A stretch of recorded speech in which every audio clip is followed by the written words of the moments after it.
Seblen Chronicles presents Seraph's Song. Part 1. Fall from Grace. In the beginning, a line spoke so oft for, yet the truth lies hidden on what happened that 8th day, and ever since that time of yore. As chanted near pillows of people, is this Seraph's song evermore. How she cries will make you cry. For her loss, her pain would surely die, if it were not whispered on the ethereal winds where fables will forever fly. Many stories have been shared of Tempter down, shunned for his betrayal, and with him legions of others pelted to the depths of darkened town, like drops of sin, as if tears wed to her sightless frown. What fable oft lost since is of one Seraph from Haven, Avion great, who lost her wings, neither for single fault nor 11, as one for her so well know, but for exactly 7. Now I know what thoughts you must have, what light you would look with her upon, but judge not too quickly, for her fall proved to be more lesson and test than penalty of death foregone, as in her eyes love never died on any dawn. Veins of vice ran through her as tempest wind, thou each balanced by virtue true, so such was the battle for self and soul, the eternal ebb and flow of life and sin, a sign of Ordin for man, and proof of haven long after faith rescind. Seraph Sera, of which this song was penned, fell from grace for 7 sins, long before this day, yet her tale there does not end, for now she walks the lands as one among men. Part 2. Pilgrimage. In solitary, our Seraph Sera lived in uncertainty, walking this world alone. Shunned from her she wanted, while ignored by Ordin's fraternity and the passing of time for seemingly an eternity. Though such infinite torture was simply not to be, for on one gloomy eve, steeples that before had been hour dark, lit for Seraph Sera to see. An answer, finally, to her from she. Soul of fire, careful and cautious she stepped, entering her house, and on knees she bent, waiting for the secrets she kept. But upon not hearing her voice, rivers of blood she wept. "O mother, hear my pleas," Seraph Sera begged with a shout. And though she waited hours for reply, it was but an Avion's breath, for her words finally rang out. "Do not cry, my dear, your love for me I do not doubt." Light filled her soul upon hearing her tone ring true, and for a long while they talked, healing the wounds of their hurt, as only mother and daughter can do. And when her apology was complete, she hoped her damnation was through. "The choice is yours," she spoke softly next, offering her a chance to do her deed, a trial ever so complex, to end the tempter's plague and cleanse the world of demons' hex. In that moment, she said yes, and her eyes of black were torn in exchange for the gift of Seraph's song. And though Avion may have died, it is not our place to mourn, for on that eve, Sister Sera was born. Part 3. Seraph's Song. In this fable, the question most oft asked are, what is Seraph's song, and how, in tune, would it help with Sera's task? Well, the answer lies, my king, in the heart behind the soul's mask. For the song to be sung comes from within. The stronger the fire, the heat from the hearth, then no matter where that soul has been, in defeat shall lie opposing sin. The melody of the tune is far from a grim siren's squall, though just as hypnotic and beautiful true, inspiring for each, one and all. Yet damning in strength and potency when dealing with demons born of the fall. As what is imp's weakness may not be what you think, for many imagine fire down below, when really it is darkness that shrouds thick as ink. And in that veil Seraph's song is the only means that causes wicked armors to chink. Such a harmony, in all its glorious power, can only be sung by one offered such gift divine. And though others fail and oft cower, Sister Seraph shall bring forth demons' final hour. The lone question now, after given such a gift, is if Sister Seraph is strong enough to resist the temptations of past, to let her own sins drift, forgiven evermore as she fights right and swift. So the Seraph's song, as you can see, can shift the tides of war, and offer hope of salvation to Ordin's all, those like you and me, if wielded true by Sister Seraph at the cost of her own immortality. Part 4.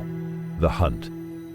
In truth, the hunt started long ago, a task taken on by hero fallen, with name lost forever, victim claimed by tempter so, whose collapse spread darkness everlasting, spanning far and low.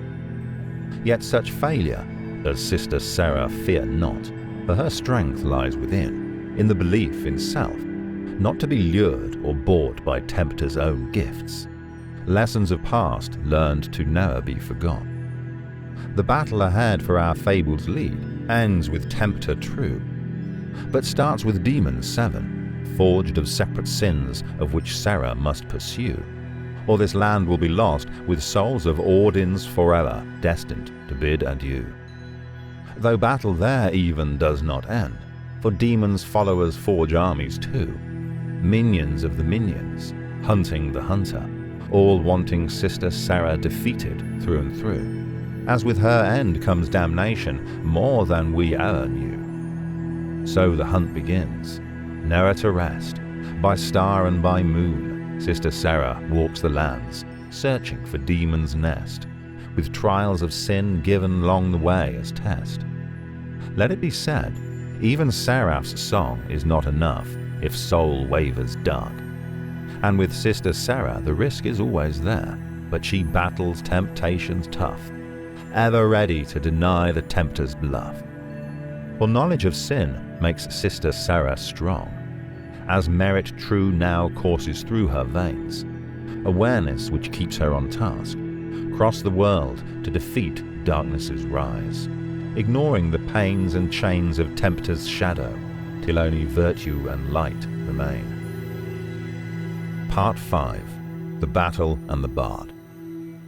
In the twilight of battle's eve, I came upon Sister Seraph, as any bard would, ready to receive her tale and fate, so her story would not be lost to the sea. That night she spoke, her voice harmonic and pure, of she who gave her strength, of her charge to defeat tempter sure, to end the world of eternal pain, to offer salvation evermore. I cried as she wept of Ordin's failing hope in self, and for the virtue of love and she. Not realizing the scope of the test upon her feet, I too was unsure of how she would cope. Yet this fable is not about me, and the next day Sister Seraph set out to battle Demon 7.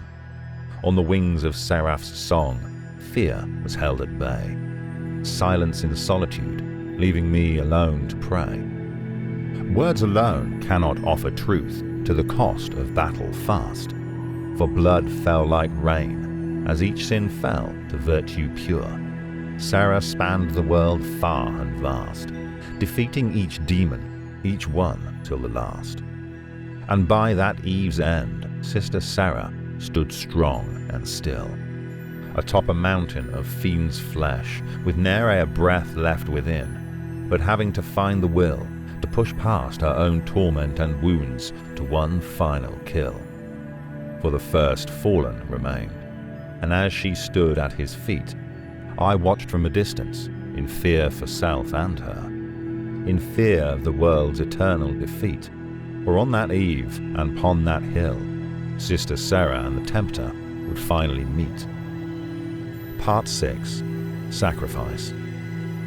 In that moment, time ceased, as tempter scoffed in pride at innocence before him, ready to feast upon Sister Seraph's soul, for he is the damned beast. The wind swirled as tempest fierce and free, torrents strong, cause of tempter's breath, forcing our heroine to bent knee, pity only shown by her offerings of a sacrificial plea. In that pause, I thought all was lost, for Sister Sarah had defeat in her eyes, and temptation was strong. She who would be crossed by cause of tempter's own deal, she seemingly not ready to pay the final cost. And as tempter laughed into his victory, I cried at her defeat, wondering how and why she could give up so easily, lost to the tempter's deceit, wanting to join the fray myself so we both could retreat.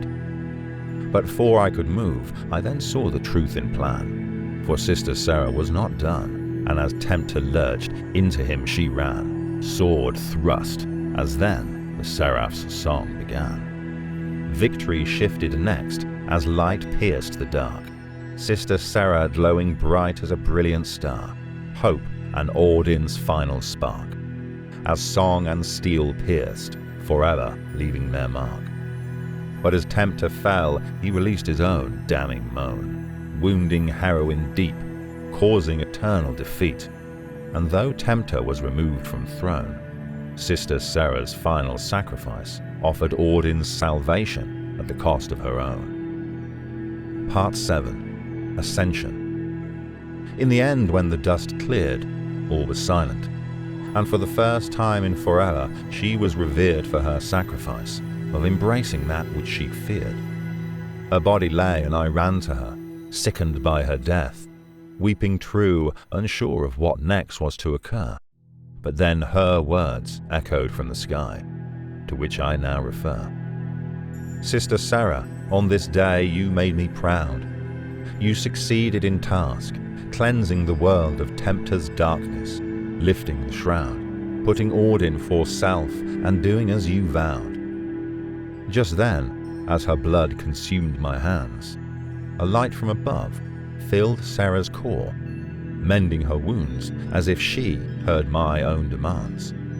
For next she started to rise towards the clouds, as if part of her own designed plan. Sister Sarah then woke at just that time, and purpose of her charge, effect of her sacrifice, offered reason and rhyme. For I witnessed her being saved, and the beauty of the sight was truly sublime. Her ascension had begun, and Avion once more received her wings, a gift pure and true, surrendering herself for all old and young. She then looked at me with a smile, and for the final time she sung.